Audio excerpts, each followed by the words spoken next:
Seguimos haciendo este informe T3 en jornada de día domingo, una jornada de descanso laboral. A propósito del trabajo semanal, abordemos el tema de las 40 horas porque estamos a días nada más de que debute esta nueva ley que reduce gradualmente la jornada laboral. Sabemos que ha habido muchas dudas al respecto durante toda esta semana, polémicas, discusiones, un dictamen aclaratorio también de la Dirección del Trabajo. Lo conversamos todo con José Miguel Martínez, director laboral de EDIG, para resolver algunas de estas dudas que pueden estar surgiendo aún en este momento. José Miguel, muy buenas tardes. Buenas tardes, Ramón, ¿cómo estás? A ver, José Miguel, partamos primero por explicar un poco lo de la ley, y esto de lo de la gradualidad, porque tiene el título de 40 horas, pero no significa que a partir de esta semana se reduzca la jornada laboral de 45 a 40. Esto es gradual, ahora es solo una hora, ¿no es verdad? Así es. La ley 21.561, que fue publicada el 26 de abril de 2023, hace un año atrás, dice en los artículos transitorios que esta ley empezará a reducir la jornada de la siguiente manera. A un año publicada la ley, o sea, el 26 de abril de 2024, la jornada no puede exceder de 44 horas. Al tercer año de publicada la ley, o sea, el 26 de abril del 2026, la jornada no podrá exceder de 42 horas. Y al quinto año de publicada la ley, el 26 de abril de 2028, recién ahí la jornada no podrá exceder de 40 horas. Por lo tanto, desde que se publicó la ley, las empresas tienen un plazo de 5 años para adaptarse gradualmente a la rebaja de 45 a 40. 44 horas este año, en 2 años más 42, y en 4 años más, a contar de ahora, a 40 horas. Perfecto. Instalémonos entonces ahora en el tema de este año. Entonces es una hora. La gran duda que ha surgido y ha habido discusiones es cómo se realiza eso en la práctica. Decía yo al principio que tuvo que haber un dictamen incluso de la Dirección del Trabajo aclaratoria en estas últimas horas, porque había denuncias por parte de trabajadores, incluso una denuncia formal y un reclamo formal de la Central Unitaria de Trabajadores ante la Dirección del Trabajo y el Ministerio del Trabajo, señalando que había trabajadores que le señalaban que a partir de la otra semana le iban a reducir la jornada, pero de manera fraccionada todos los días. Es decir, si una persona tenía que trabajar 5 días, bueno, eran 12 minutos al día lo que se le iba a descontar para completar la hora durante esos 5 días. ¿Qué pasa con eso ahora, después de esta aclaración? Lo que pasa es lo siguiente. El artículo tercero transitorio de la ley dice que lo divide en dos partes. Dice la adecuación de la jornada para cumplir con el nuevo límite, ¿ya? Se tiene que hacer de común acuerdo entre las partes. Por lo tanto, si las partes acuerdan reducirla de tal manera, ese acuerdo es el que va a ser válido. Las partes son soberanas para acordar lo que quieran. Ya la Dirección del Trabajo en el mes de febrero sacó un dictamen diciendo que tenía que haber un vestigio de que había un acuerdo, no bastaba el anexo al contrato, sino que una negociación. De cualquiera de las partes le proponía a la otra cuál iba a ser la nueva distribución de la jornada para cumplir con el límite de una hora menos a partir de abril de este año, ¿no es cierto?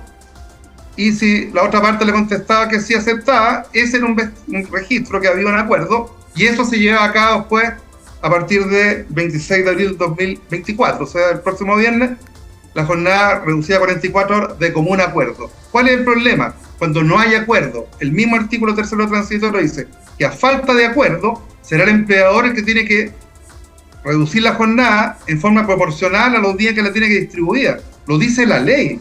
Pero lo que pasa es que la Dirección del Trabajo interpretó que esa ley, que el artículo transitorio se refería a las 5 horas.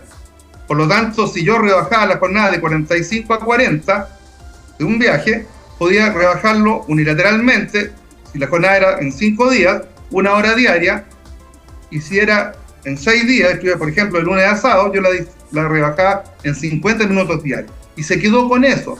Entonces, como ahora recién empieza la rebaja en 1 hora, dijo que tenía que seguir el mismo parámetro. Rebajar la hora, pero no podía ser en los 5 días, sino que si va a depender si está distribuida de lunes a viernes, rebaja 1 hora, y si está de lunes a sábado, rebaja 50 minutos en un día y 10 minutos en otra. Y eso es lo que enredó la aplicación del dictamen. El dictamen salió el 18 de abril, o sea, el jueves pasado, ¿ya?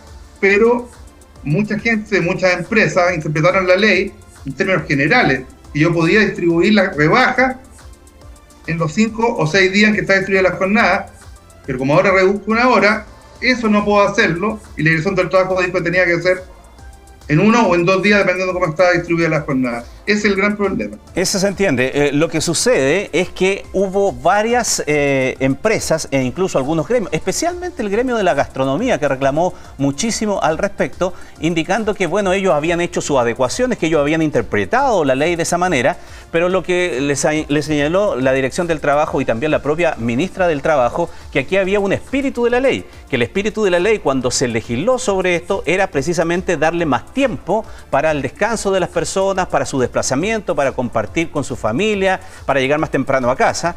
Y de esta manera, en el primer año de funcionamiento, 12 minutos no hacen la diferencia para ese propósito. Por eso es que hace la aclaración de que tiene que ser de la manera que usted señala. Si son 5 días, entonces es 1 hora. Si son 6 días laborales, entonces 50 minutos en un día y 10 el otro restante. Así es. Justamente por eso. Pero eso es solo en caso, y eso nadie ha reparado en eso. Eso es solo en caso que no haya acuerdo entre las partes. Pero si hay una negociación formal, donde por ejemplo el sindicato de la empresa le propone al empleador distribuir tal cual como se está diluyendo, que se vayan 10 minutos antes de lunes a viernes, porque con eso tienen 1 hora menos, y el empleador acepta, o viceversa, eso va a valer porque es un acuerdo entre las partes. Si lo que está el problema es cuando no hay acuerdo, y el empleador unilateralmente se puso a rebajar la jornada. De hecho, algunas empresas incluso alargaron el horario de colación.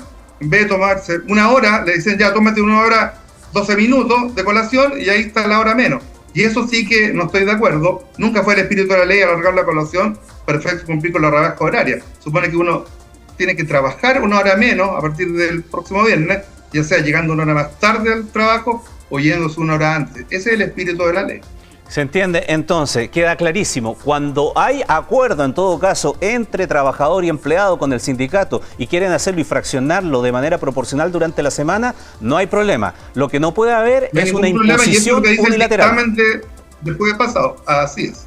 Ya, solo perfecto. Cuando es unilateralmente por parte del empleado. Ya, y bueno aclarar lo de la colación, porque eso ha salido por todos lados también, que en algunos lados le están diciendo, sí, tómese 12 minutos más de colación cada día y listo, estamos.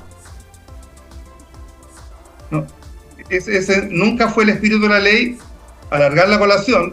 De partida la colación no es parte de la jornada de trabajo, ya, por lo tanto no sería que trabaje menos, sino que le doy más colación, pero la Dirección del Trabajo dijo que la rebaja tenía que ser antes o después de la jornada, y ahí lo aclaró. Por lo tanto no se puede hacer lo que están haciendo algunas empresas, alargar la colación incluso no en 12 minutos, ya, son de 15 minutos más, como diciéndole te voy a dar más permiso. No es más descanso. No, tiene que ser antes o al final de la jornada. José Miguel, la otra cosa que han preguntado muchos trabajadores es si eso le va a significar una merma en el sueldo, tener esta hora menos de jornada laboral. No. La misma ley señala que la adecuación a los nuevos límites de la jornada no puede traer bajo ninguna condición, puede traer un desmedro en la remuneración de los trabajadores que ya tienen pactado. O sea, trabajador que ganaba X plata, aunque trabaje menos, va a seguir ganando X plata. Ya no puede rebajarse por el pretexto que va a trabajar menos, que le paguen menos. No puede. Está protegido por la misma ley. Hay ciertos trabajos, actividades o cargos que no están contemplados bajo el artículo 22 del Código del Trabajo, es decir, que tienen esta, no sé si se llama así técnicamente, usted me corrige, José Miguel, una especie de flexibilidad laboral en cuanto a las horas que realizan por las características propias, ¿no?, del trabajo que desempeñan. ¿Qué pasa con ello, con esta ley? A ver, el artículo 22 del Código del Trabajo está los dos incisos primeros, los dos primeros incisos. El inciso primero establece el límite de 40 horas, ¿no es cierto? Y gradualmente 44, 42 y 40, hay que entenderlo así. Y el inciso segundo dice que quedarán excluidos de la limitación de la jornada semanal del inciso primero algunos trabajadores, como por ejemplo los gerentes, apoderados y administradores con facultad de administración. El actual inciso segundo dice que quedarán excluidos también los vendedores, cobradores y similares que presten sus servicios principalmente fuera del establecimiento, o sea, en la calle, en terreno, y todos aquellos que trabajen sin fiscalización superior inmediata. Bueno, con la modificación que empieza a regir el 26 de abril, se modifica el inciso segundo y lo restringe aún más, y dice que quedarán exceptuados de la limitación de jornada los gerentes, apoderados y administradores con facultades de administración y todos aquellos que trabajen sin fiscalización superior inmediata en atención a la naturaleza y las funciones que desempeñan, ¿ya? Entonces, eso se restringió solamente a esas dos categorías de trabajadores. Por ejemplo, en el caso de los gerentes, apoderados y administradores tienen que tener facultades generales de administración. No basta que yo le ponga un título al cargo que va a ser gerente, porque si no tiene ninguna facultad de administración, no podría aplicarse esta norma. Tiene que ser alguien que dirija en la empresa, el que manda. Los gerentes, los apoderados, los administradores con facultades de administración. Y en el caso de los otros, aquellos que trabajen sin fiscalización superior inmediata, atendiendo la especial forma de prestar los servicios, dice de la naturaleza de los servicios que desempeñan. Por ejemplo, todos aquellos vendedores de AFP, de ISAPRE, cobradores de compañías de seguros, que salían a buscar clientes que estaban todo el día en la calle, después volvían al establecimiento a recibir instrucciones, a dejar la producción del día, porque la ley lo permitía, estaban sin horario, van a tener que tener un horario ahora y registrar la asistencia. Y eso es lo que causó mucha controversia. Y los que quedan afuera también son los que trabajan sin fiscalización superior inmediata en atención a las labores que desempeñan. Por ejemplo, yo pongo hace poco vi un programa de televisión y estaba preguntando los periodistas que andan en terreno cubriendo noticias. Por ejemplo, ustedes mandan un periodista a cubrir un incendio en la quinta región. Ya no saben cuánto tiempo va a estar afuera. Puede estar a lo mejor las 24 horas reportando el incendio porque hay víctimas, qué sé yo. Entonces, esa persona a lo mejor, por la naturaleza que se ve el trabajo, no podría estar por un horario rígido. Él no puede decir, hoy son las 6 de la tarde, me tengo que ir, si se está quemando la mitad del cerro, ¿me entiendes? Ese es un ejemplo. Y así hay montones de trabajos que van a poder estar sin horario, pero la ley lo restringió. Sí, y si lo sabremos nosotros en nuestro quehacer periodístico todos los días, bueno, es parte de nuestra pega, así. Ahora, lo último relacionado con, por ejemplo, el teletrabajo. Que ha sido mucho incremento, especialmente después de la pandemia. ¿Está afecto a esta reducción también de la hora laboral? A ver, el teletrabajo, porque hay dos conceptos nuevos que son del año 2020, esta ley, es el trabajo a distancia y el teletrabajo. El trabajo a distancia es cualquier trabajo que se haga desde la casa. En cambio, el teletrabajo es exclusivamente cuando el trabajo se hace a través de medios informáticos o de telecomunicaciones. Eso es lo que dice la ley, o sea, medios telemáticos. Y estos últimos trabajadores, decía la ley, estaban exceptuados de la limitación de jornada. Había un inciso cuarto en el artículo 22 que lo decía, que esta ley lo deroga, ¿ya? Entonces, respecto a los trabajadores que hacen teletrabajo, o sea, a través de medios informáticos o de telecomunicaciones, van a poder estar exceptuados de la limitación de jornada solo si cumplen con los requisitos del inciso segundo del artículo 22. Vale decir que sean gerentes, apoderados o administradores con facultad de administración o que trabajen sin fiscalización superior inmediata y les menciona las labores que desempeñan. Solo en ese caso, de lo contrario, van a tener que tener un horario y le van a tener que controlar la asistencia. Y eso es un cambio radical en cuanto a la aplicación de la ley, porque hasta ahora los trabajadores teletrabajadores estaban exceptuados de la limitación de jornada. Por lo tanto, no les registraba la asistencia, solamente la ley le garantizaba un periodo de desconexión de 12 horas. Pero ahora, con esta modificación, a menos que cumpla los requisitos que le acabo de explicar, van a tener que tener un horario y registrar la asistencia por algún sistema electrónico que también la ley lo regula, esta nueva ley. Una última cosa, la ley no contempla una imposición respecto de cómo se hace, por ejemplo, le coloco algo muy específico, pongamos la situación de un restaurante. Un restaurante que cierra a X hora y tiene 5 trabajadores para las mesas, ¿ya?